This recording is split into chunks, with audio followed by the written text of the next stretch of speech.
बने हैं इजराइल और फिलिस्तीन के बीच चल रही जंग की वजह से। लेकिन मैं आपको बताऊं कि कैसे इजराइल को अब मुस्लिम देशों ने घेरना शुरू कर दिया है, कैसे ओआईसी के 57 मुस्लिम देश अब एकजुट हो गए हैं, इजराइल पर दबाव बना रहे हैं। ये जो हम आपको ओआईसी की तस्वीरें दिखा रहे हैं, इसमें Iran, Iraq, Lebanon, Jordan, UAE और सऊदी अरब, मिस्र, सीरिया फिलहाल सस्पेंडेड है। ये सारे लोग एक साथ एक मंच पर आ गए हैं इजराइल के खिलाफ और इनका कहना है इजराइल को फौरन रुक जाना चाहिए। वो बड़े देश मैं आपको बताने जा रहा हूं जो इस वक्त इजराइल को घेर रहे हैं। कौन कौन से वो राष्ट्राध्यक्ष, देखिए जरा आपको मैं दिखाने जा रहा हूं इजराइल के सामने जो चुनौती पेश कर रहे हैं। ये देखिए, ये मैं आपको दिखा रहा हूं बेंजामिन नेतन्याहू आपको नजर आ रहे हैं, इमरान खान, सऊदी के प्रिंस एर्दोगान, और ये वो राष्ट्राध्यक्ष हैं जिसमें खुद इमरान खान शामिल है। और इसके अलावा मैं आपको दिखाऊं मोहम्मद बिन सलमान शुमार है, मोहम्मद बिन सलमान के अलावा एर्दोगन शामिल है, रूहानी शामिल है। इन सब से घिरे हुए हैं चारों तरफ से नेतन्याहू। देखिए जरा मैं आपको दिखा रहा हूं, इन सभी नेताओं ने, यानी न सिर्फ ये नेता बल्कि 57 मुस्लिम देशों के नेताओं ने एक साथ मिलकर आज बैठक की है, ओआईसी की बैठक।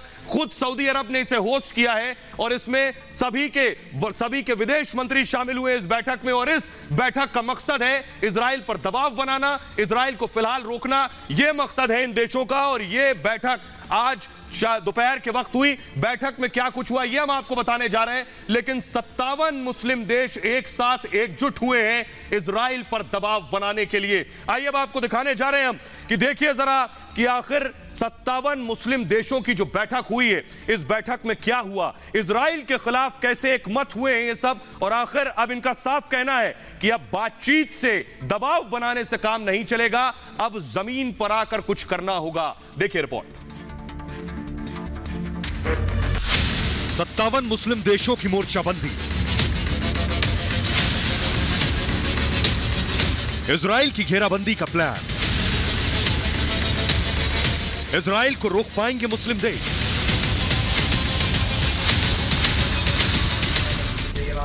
फिलिस्तीन के खिलाफ इजराइल के आक्रामक तेवर के बाद मुस्लिम देशों के संगठन ने आज इमरजेंसी बैठक बुलाई। 57 मुस्लिम देशों के विदेश मंत्री इस बैठक में शामिल हुए। बैठक में यरूशलेम में अल-अक्सा मस्जिद में हुई हिंसा और फिलिस्तीन में इजराइल आक्रामकता को लेकर चर्चा हुई। सऊदी अरब और तुर्की जैसे देशों के बयान बेहद तल्ख रहे। सऊदी अरब ने दुनिया के देशों से अपील की कि वो जल्द इजराइल की कार्रवाई पर रोक लगाए। वहीं तुर्की ने बैठक में इजराइल का समर्थन करने वालों पर जमकर निशाना साधा।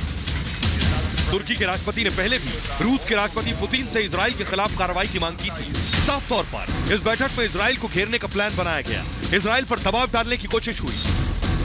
दरअसल 57 मुस्लिम देशों के संगठन ऑर्गेनाइजेशन ऑफ इस्लामिक कोऑपरेशन यानी ओआईसी इजराइल को घेरने के लिए कसमसा रहा था।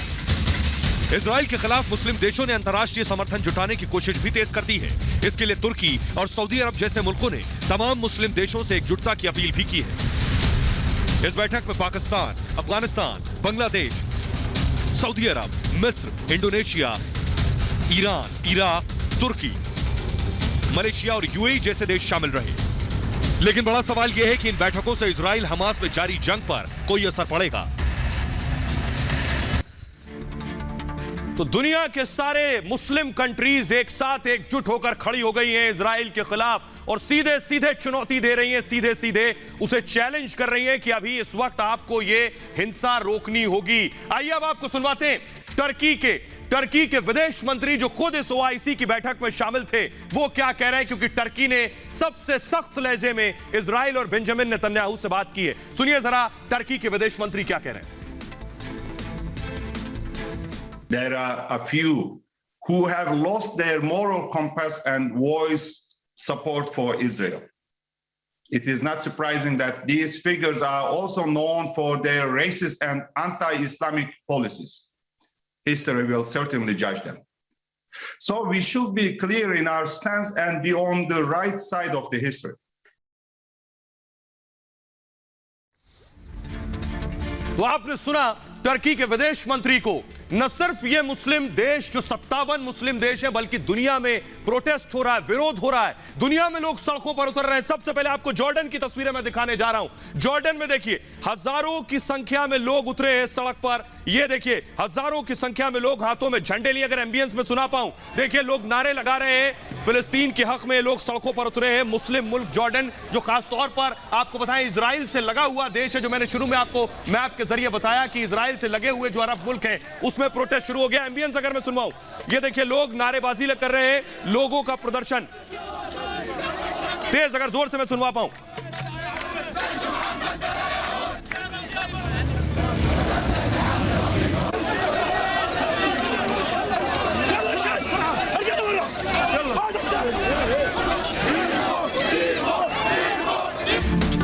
और आइए अब आपको बताते हैं कि खुद जॉर्डन के विदेश मंत्री क्या कुछ कह रहे हैं। जॉर्डन के विदेश मंत्री का क्या कुछ कहना है ये मैं आपको सुनवाने जा रहा हूं। ये बताता हूं कि आखिर जॉर्डन के विदेश मंत्री क्या कह रहे हैं। जॉर्डन के विदेश मंत्री हैं अयमन सफदी। अयमन सफदी का कहना है इजराइल की वजह से इलाके में शांति को खतरा है। जॉर्डन के विदेश मंत्री, मैंने अभी तस्वीरें जॉर्डन की दिखाई, वहां के विदेश मंत्री का कहना है कि इजराइल की वजह से खतरा पैदा हो गया है। हिंसा के बाद पलायन को लेकर वो चिंतित हैं। जॉर्डन खुद आज मौजूद था ओआईसी में। जॉर्डन के विदेश मंत्री ने इन बातों को कहा है, वो खुद आज मौजूद थे इस बैठक में। आइए अब आपको दिखाते हैं नेतन्याहू। नेतन्याहू ने क्या कहा है इस मामले पर। नेतन्याहू क्या कह रहे हैं ये मैं आपको सुनाने जा रहा हूं। नेतन्याहू ने क्या कहा है देखिए जरा, खुद इजराइल के प्रधानमंत्री क्या कह रहे हैं। इजराइल के प्रधानमंत्री का साफ कहना है टकराव जो हो रहा है इसके लिए हम दोषी नहीं हैं। बेंजामिन नेतन्याहू का कहना है हम पर हमला करने वाले इसके लिए जिम्मेदार हैं, यानी हम सिर्फ जवाब दे रहे हैं, जो हम पर हमला कर रहे हैं वो जिम्मेदार हैं। ऑपरेशन खत्म नहीं हुआ है, इसे अंजाम तक पहुंचाएंगे। नेतन्याहू ने साफ साफ कह दिया है कि उनके ऊपर कितना ही दबाव क्यों ना बना लिया जाए, ऑपरेशन खत्म नहीं हुआ है और इसे अंजाम तक पहुंचाएंगे। नेतन्याहू का यह कहना बहुत मायने रखता है, यानी नेतन्याहू साफ साफ कह रहे हैं कि ये हमले नहीं रुकेंगे क्योंकि हमने शुरुआत नहीं की थी। जहां से शुरुआत हुई वहां से इन्हें रोकना होगा, हम अपने दुश्मन को पूरी तरह से शांत करेंगे। नेतन्याहू का यह कहना है कि यह ऑपरेशन खत्म नहीं हुआ है, ऑपरेशन चल रहा है और ऑपरेशन चलता रहेगा, इसे आखिरी अंजाम तक पहुंचाने के बाद ही हम दम लेंगे। आइए इराक की तस्वीर मैं आपको दिखाता हूं। मुस्लिम मुल्क इराक क्या कुछ वहां किस तरह का प्रोटेस्ट हो रहा है, किस तरह का प्रदर्शन हो रहा है। इराक भी इस ओआईसी में शामिल है। ये देखिए इजराइल के फ्लैग को, इजराइल के झंडे को जला रहे हैं लोग, सड़कों पर उतरकर प्रदर्शन कर रहे हैं। ये वो देश है जो लगातार इजराइल पर दबाव बना रहे हैं। ये देखिए फुल स्क्रीन अगर तस्वीरें दिखाऊं मैं विद एम्बियंस के साथ कि लोगों का देख रहे हैं, हजारों की संख्या में लोग सड़कों पर उतरे। ये मैं आपको तस्वीरें दिखा रहा हूं इराक की।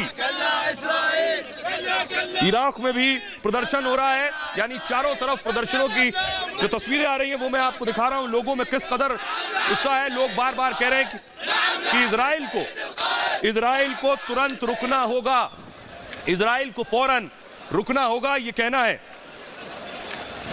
और आइए अब आपको बताते हैं, इराक को आपने सुन लिया, जल्दी से देख लिया क्या हालात है इराक में। आइए अब आपको बताते हैं कि कुवैत भी मुस्लिम मुल्क जो मौजूद था ओआईसी की बैठक में।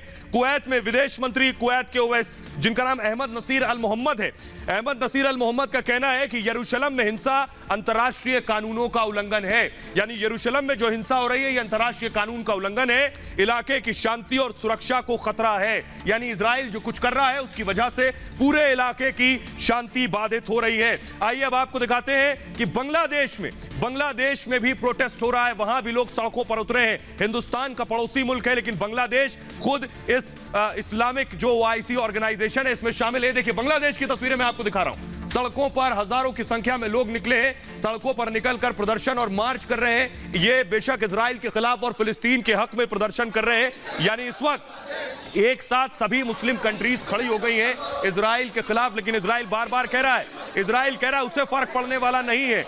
इजराइल कह रहा है कि वो अपने दुश्मन को जवाब देने के बाद ही रुकेगा, ये साफ कर चुका है वो।